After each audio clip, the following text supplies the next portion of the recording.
Hello everyone, it is Joe here from OmniPoke, the channel that brings you guys everything Pokemon. Today we're going to be looking at the greens build of Reshiram&Charizard for the Unified Minds, post-rotation and Worlds meta, all that good stuff.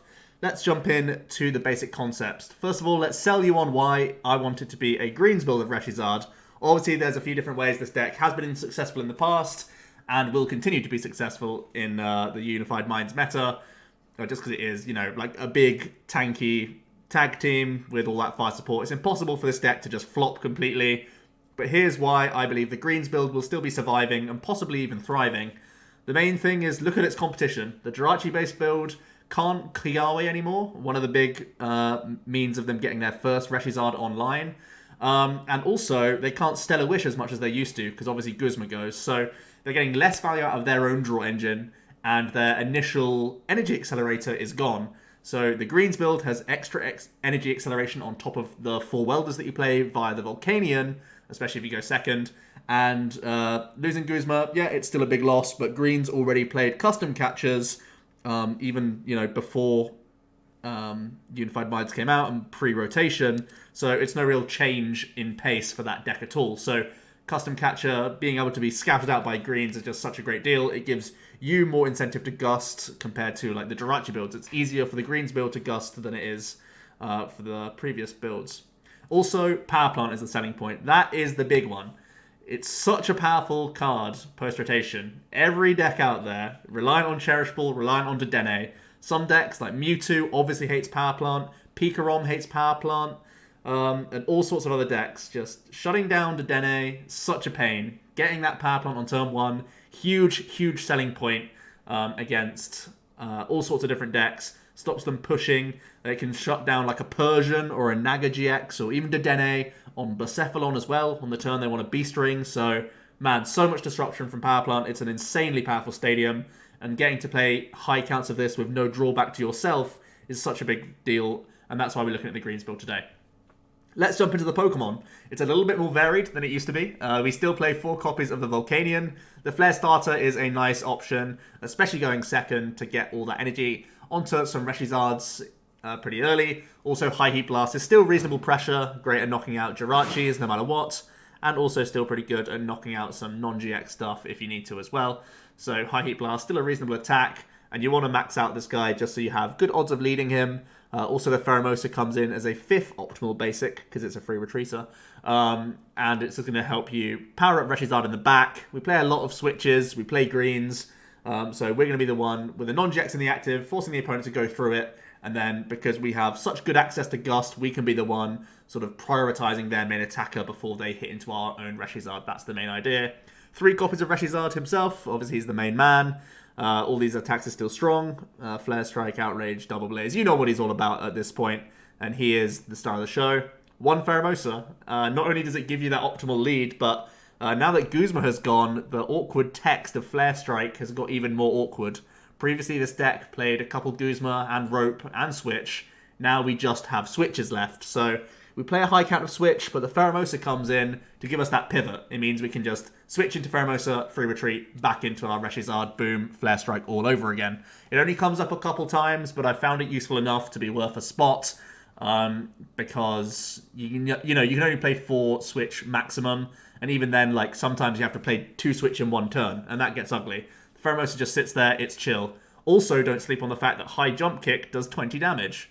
And that can push things like Pikarom into range of a Flare Strike. So don't sleep on High Jump Kick. Sometimes you'll actually do that to poke things into range, which is actually pretty funny. But yeah. And Oranguru is the last card we're playing. So now we're playing a total of 6 non-GXs, which is more than previously. Previously it was just the 4 Vulcan, the 1 Stretcher that I would play. You can use like all 5 and then make your opponent go through 1 last ReshiZard if it's a non-GX matchup. Here we have 6 choices. Obviously no Stretcher anymore. But you can still have that same mentality. Make your opponent take a bunch of awkward non-GX knockouts and then make them go through the ReshiZard towards the end. Oranguru obviously helping us get back custom catchers, getting us back mixed herbs, getting us back some other things here and there as well. So Guru still a really nice one-of for recovering resources in general. So yeah, definitely a strong include. I think it's worth the slot now that we have, less chances to gust. and all sorts of other reasons why you want to get key pieces back in the deck, even if you're just going to spend your turn using resource management to get back, like Fire Crystal or greens or something like that to try and stamp proof yourself. It can be worth it because the prize is sometimes, in air quotes, a free prize that you give your opponent because it doesn't affect how many ReshiZards they need to kill to win the game. That's the whole idea. Guru, much stronger in this format. I mean, Guru's been nuts throughout the entire time he's been out, but he's even stronger post-rotation, if you can believe that. Onto the trainers. We have a lot of 2-ofs, a few 3-ofs, and a bunch of the staples as well. Couple reset stamp. One of the big selling points of this archetype, alongside the power plant that I mentioned earlier, is that with green, you have great access to stamp out your opponent and hit them on the crucial turns. So 2 copies of this, obviously green searchable, that's a big deal. 2 copies of Fiery Flint and 2 Fire Crystal. Obviously, Flint gets us those initial fires rolling, as well as giving us discard synergy for some of our excess Pokemon that we can have sometimes. 2 Fire Crystals to reload fires, again, just for more Welder synergy. 3 copies of Cherish Ball. I think, again, when you have green searchability and Bill's Analysis in this deck as well, you have good access to ReshiZards early so that you can start getting energies on them with the Volks or via Welder. 3 copies of Switch. I prefer the Pheromosa to the 4th Switch, but I wouldn't hate playing a 4th Switch just out the gate. But overall, I do feel like the Pheromosa's worth its weight so far. 4 copies of Pokegear, giving us better odds to find Welder and green. Obviously, our deck is very reliant on hitting those, so that's pretty obvious. 4 custom catcher, 4 mixed herbs. If you look towards the NEIC, the highest placing ReshiZard list was Burt Walters, and he played 4 of these anyway, so no real changes there. The tool has changed. Obviously, we can't play Choice Band anymore, which is a big pain. But Choice Helmet is going to come in to make us even tankier, which is the whole idea. We don't want our ReshiZards getting one-bombed. If we're not one-shotting other people, we don't want them to one-hit KO us. So we want to have the tank ability, especially with those mixed herbs, to make life awkward for the opponent. Speaking of making life awkward, these 3 power plants. These things are absolutely nuts. Sometimes you'll have the opportunity to greens for them, but oftentimes you want to have that high count so that we win out the stadium more, and also so that we just try and find this early. If you can hit your opponent with a power plant early, it can absolutely cripple them. It really is that strong. This card is absolutely nuts post-rotation, and this deck boasts the option to use power plant better than pretty much any other deck, in my opinion. Then we have the Heat Factory for additional draw on our own end, which is always pretty reasonable. And we jump into the supporters. I am adding 2 Bill's Analysis into the deck. Previously, the deck played, the 4 greens, the 4 Welder, and then just played Kukuis.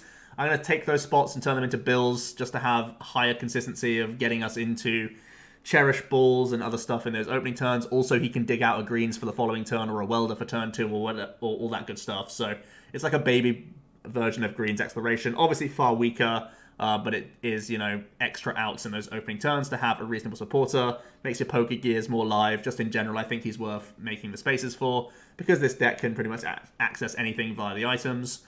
Then we have the 4 greens herself. We're crippling our deck by not playing our own Dedenes and not playing our own Jirachis and all that other stuff. But the big payoff is greens, and boy, is it a great payoff.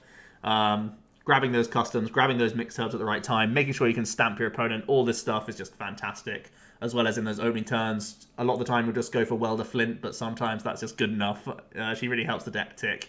And the 4 Welder is, of course, the crucial energy acceleration, whilst giving us some extra draw on top of that, which is always pretty good. From there, just 11 fire. It's the number that a lot of people pre-rotation landed on. It normally floats between 11 and 12. But I think 11 with the monkey is going to be plenty. You're never going to run out of these. You can always get back a Fire Crystal if you really are in panic mode with your Oranguru as well. So that's something to bear in mind. So pause now if you want to see the full list. As always, it's in the description below as well. Let's jump into some tech options. I generally thought that you have enough space now in this deck to actually run a heavy count of Acrobikes. And if you are playing Oranguru, you don't have to worry about, quote-unquote painful Acrobikes where you have to get rid of a custom catcher or a mixed herb or a power plant or something like that. So adding in 4 Acrobikes into this list may not be too shabby. Again, the win rate is absolutely spiked hugely if you're able to find your Welders early and your Greens early. An Acrobike simply helps you dig towards that goal. So I can see you adding in 1 or 2 Acrobikes if you just find a couple spaces out of my list. But there's also the opportunity to go for a full 4 bikes and go real ham on it and really try and dig towards those key pieces.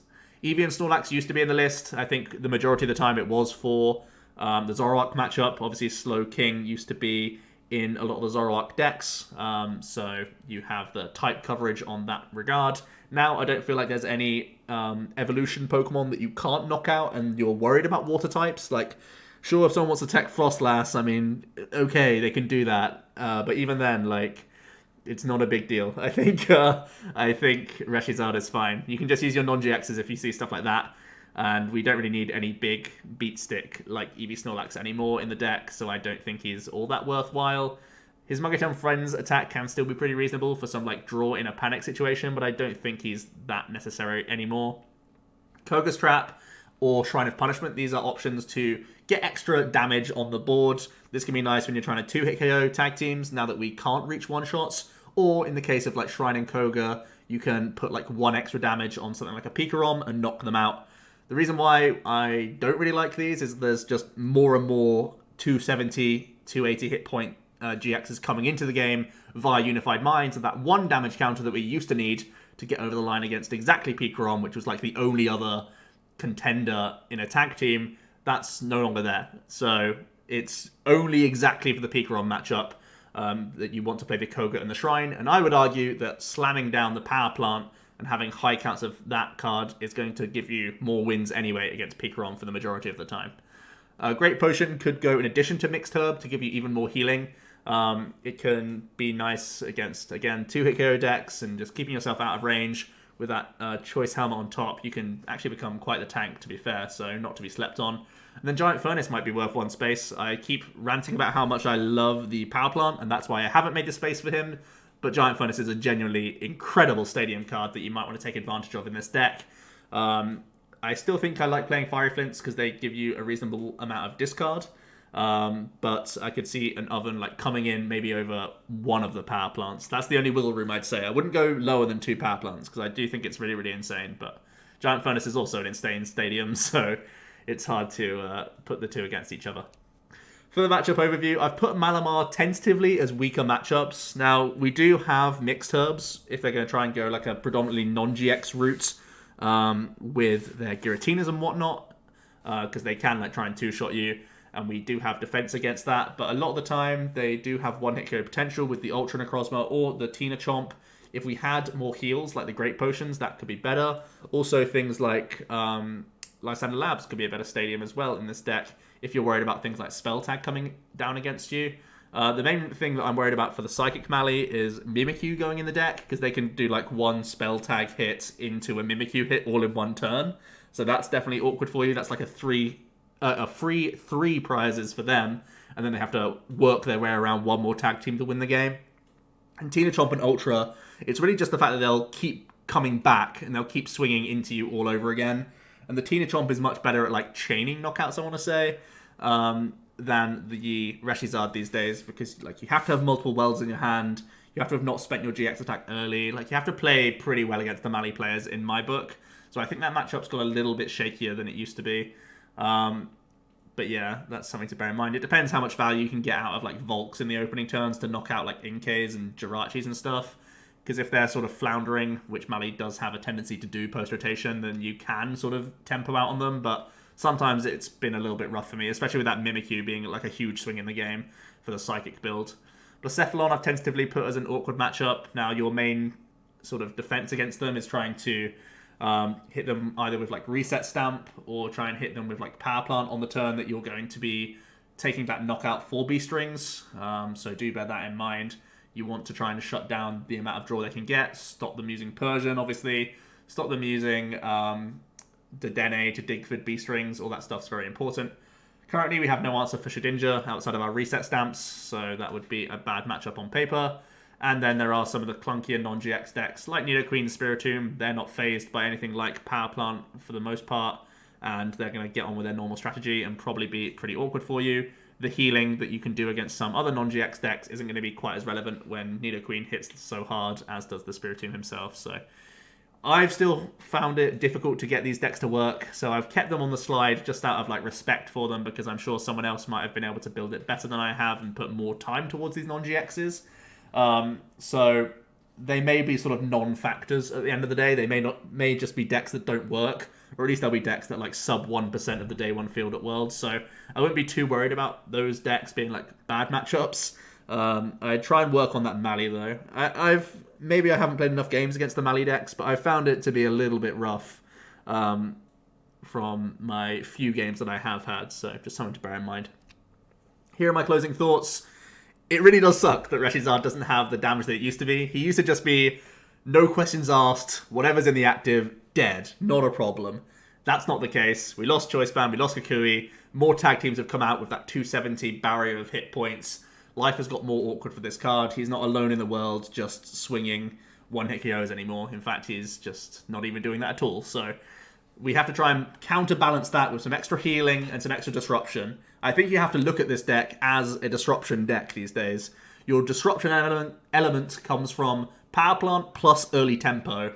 Yes, you can't hit the hardest, but if your opponent is stalling by just not being able to do their full strategy, you can really capitalize on that. Like, ReshiZard is still very, very good at just, like, doing huge chunks of damage, and if you can set up knockouts with, like, the Volcanions early and whatnot, you force your opponent to find custom catcher combos, whereas you will never struggle to do that. So you can be the one taking the first step against their main attacker. You can deal with a big threat before they even touch your ReshiZard, and that's like a huge selling point because Greens just makes that happen. It really is like the big selling point of the deck. So let me know what you guys think about GreensReshiZard. Will it survive post-rotation? Will the other builds of ReshiZard trump it in the end? I still want to try out Salazzle Tails builds of ReshiZard. I have had a few good attempts with the Jirachi and the Dene base build though, and I feel like that's pretty reasonable. I do think it's a little bit underpowered compared to things like Pikarom, so I think the Greens build has a far better matchup against Pikarom than the Jirachi Dedenne base build, which is only natural because we have these disruptive and healing elements into the deck. Both of them are awkward, and that Choice Helmet as well coming in clutch to stay out of range against some of their attacks, force them to commit more E-powers into you at times as well, which is not always easy when they have to like spend them early with Dede changing to hit their combo pieces. So I could talk about the intricacies of the Pikarom matchup for a long time, but that's one of the key ones that you want to know, right? The one thing about ReshiZard is like, can it beat Pikarom anymore now that you don't have that damage modifier from Kukui and Choice Band? And it's still out there. It's not all that certain, but I do think the high power plant count definitely goes a long way. It means that if you are two-shotting into their main attackers, they have to literally lose all their energies if they want to retreat, if they can't find counter stadiums, where Pikarom oftentimes plays like 3 counter stadiums, sometimes 2. So it's not always going to be that easy for them, especially if they're not able to like Dedenne dig in those opening stages. They're going to be in really bad trouble. So once again, I've rambled, but there it is. That's my Greens build of ReshiZard. Hope you did enjoy. I'll be back with another deck tomorrow. Get that discussion down in the I almost said discard pile, in the discussion below. Yeah. Cheers. I need to sit down. I don't know. My brain is spinning. Too many thoughts about Greens, and I've convinced myself during the video to play this deck. Who knows? Oh, it's so crazy. Right, I'm going to leave you guys. See you tomorrow.